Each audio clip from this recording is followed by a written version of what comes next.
move on to probably, it may be the most interesting series for the general public. It is going to be the Boston Celtics 2 seed facing the Brooklyn Nets. If you don't know, John is a Boston fan.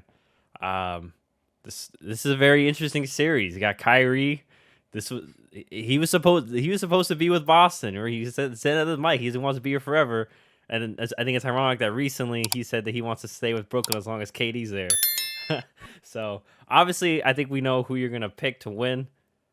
But I don't know, you might shock us. Nonetheless, how do you see this series panning out?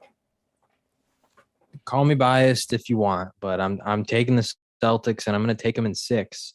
I think it's going to be a competitive series, but honestly, even watching that playoff or play-in game against Cleveland, I mean, Kyrie that was his best game he's had in a very, very long time. Like, he was basically not missing. He put up a ton of points. He was diming it out to other players. I think like he and Durant both combined for like 25 assists or something like that in the game.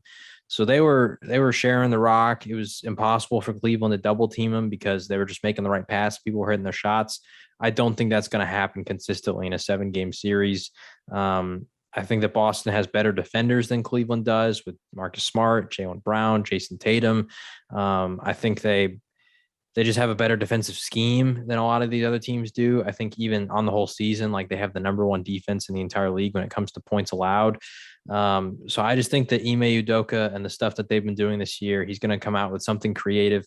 It does suck that they're going to be missing Rob Williams, because with him, I'd be way more confident. But there's even reports that he might come back at some point in this series. So we don't know. I mean, also there's the reports that Ben Simmons might come back. So both of those things could really change stuff. But right now, honestly, I'm operating under the belief that neither of them come back. And so, yeah, I think Boston can win this in 6. I don't really believe that the Nets have the defensive pieces to slow down the Celtics. I think that Tatum and the playoff experience he has, he's one of those guys that, like, every playoff series, there's going to be one game where he goes off for like 50. It's just going to happen.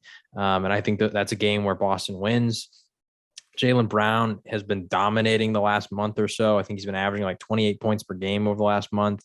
Marcus Smart, there's a lot of people that believe he's going to win Defensive Player of the Year this year. I don't know. I like what Boston has here. They've been one of the best teams in the league since January 1st, and Brooklyn, although they are quote unquote healthy now outside of like Ben Simmons, I still just worry about mainly their defense, but also if Durant and Kyrie are not doing well, who's going to step up? Maybe Seth Curry, maybe Patty Mills, maybe anybody. But I'm just not sure that, they're reliable enough that if the Celtics can stop just one of those 2 big pieces, that they're going to be able to keep up as a whole. So, like I said, I might be biased, but I just really believe Boston's a better team this year. Yeah, I'm going with you. I'm saying Celtics in 6 also. Obviously, you mentioned Kyrie. He's been going off recently, but I think it's important to note he's been doing that with a lot of rest, which is smart by him.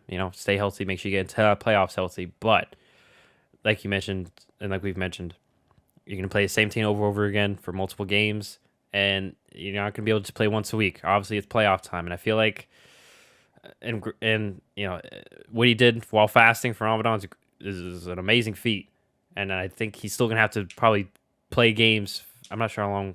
I'm not versed on Ramadan. He will be. Also, just Jaylen Brown is also fasting. So there you go. I mean, it happens on both sides, Yeah, but Jaylen Brown's water.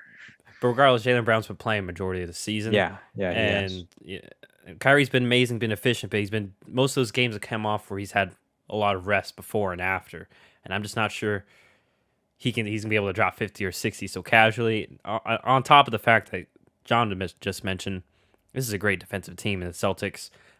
Even if Marcus Smart gets in foul trouble, we have Jaylen Brown, we have Derek White to throw at him. They have multiple. If someone is not having a good day on either side of the court, I think Boston has other options or answers to suffice, and more so than Brooklyn.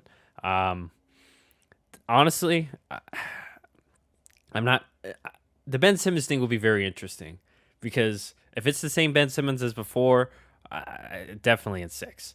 Now, this is a Ben Simmons that maybe has a shot, but even then, like, and I don't mean to, like, how much are they going to play him? Because this is the playoffs. Like, you're not just going to throw him out there for 30 minutes and be like, all right, Ben, figure it out.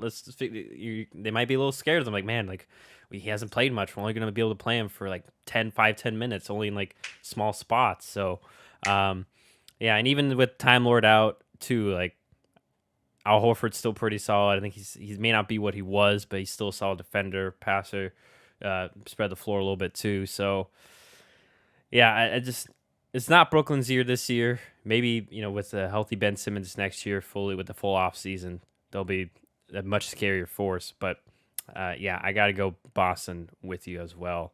They're just the better commodity, the better defense. Like we've mentioned, it's the playoffs where I can rely more on defense than a team that's relying on jump shots. So that's where I'm going with that. And I do want to add real quick to anybody who, because I know someone might think this, Ben Simmons, for most of his career, has actually been pretty successful defensively against Jason Tatum.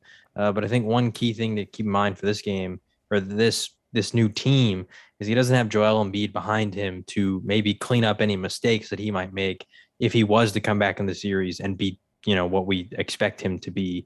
So just one thing to keep in mind, because Brooklyn does not have a rim protector like an Embiid to, you can funnel them into that kind of a guy to really throw off the shots. And it's last point. He hasn't. I know they're all professionals, but he hasn't played, at least on TV in a year.